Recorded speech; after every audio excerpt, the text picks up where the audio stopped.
Box T V سے میں ہوں رابعہ شہزاد۔ ایک امریکی رپورٹ کے مطابق سی پیک کے تحت زیادہ تر قرضے کمرشل ریٹ پر جاری کیے گئے ہیں۔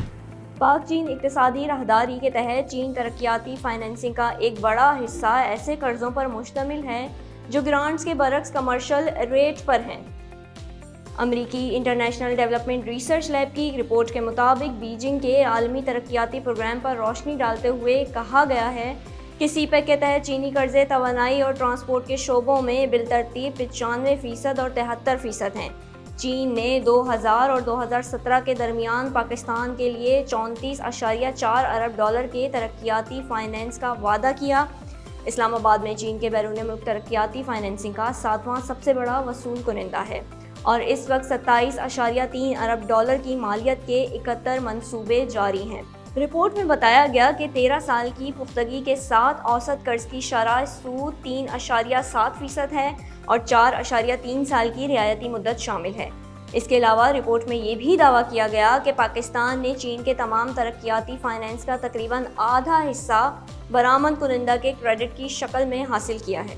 چین کی جانب سے پاکستان کو 40% قرضے دینے کا حکم سرکاری کمپنیوں، سرکاری بینکوں، خصوصی مقاصد کی گاڑیوں، مشترکہ منصوبوں اور نجی شعبے کے اداروں کو دیا گیا ہے۔ حکومت نے کچھ معاملات میں خود مختاری کی ضمانتیں جاری کی ہیں، جس کا مطلب یہ ہے کہ اگر غیر سرکاری قرض دہندگان اپنی مالی ذمہ داریوں کو پورا کرنے کے لیے مناسب آمدنی پیدا کرنے میں ناکام رہے تو قومی خزانہ قرضوں کی ادائیگی کرے گا۔ دوسری صورت میں حکومت نے قرض لینے والوں کو اکویٹی پر ضمانت کی واپسی فراہم کی ہے۔ اس قسم کی گارنٹی مؤثر طریقے سے چین پر چھپے ہوئے قرض کی ایک شکل ہے۔ یہ مالی انتظامات حکومت کے لیے پرکشش ہیں کیونکہ انہیں عوامی قرضوں کے طور پر ظاہر کرنے کی ضرورت نہیں ہے۔ عوام قرض سے جی ڈی پی کا تناسب 92.8% ہے۔ چینی سرمایہ کاری حکومت کے لیے ایک پوشیدہ قرض ہے سے متعلق تنقید کے جواب میں وزیر اعظم کے معاون خصوصی برائے سی پیک امور خالد منصور نے کہا کہ سی پیک کے تمام منصوبے مکمل طور پر شفاف ہیں اور ان میں کوئی پہلو پوشیدہ نہیں رکھا گیا۔ انہوں نے مزید کہا کہ تمام منصوبے national electric power regulatory authority سے منظور شدہ ہیں۔ حال ہی میں منعقدہ 10ویں مشترکہ تعاون کمیٹی کے اجلاس کے بعد ملک زراعت اور آئی ٹی کے شعبوں میں چین کی مہارت کا فائدہ اٹھا رہا ہے۔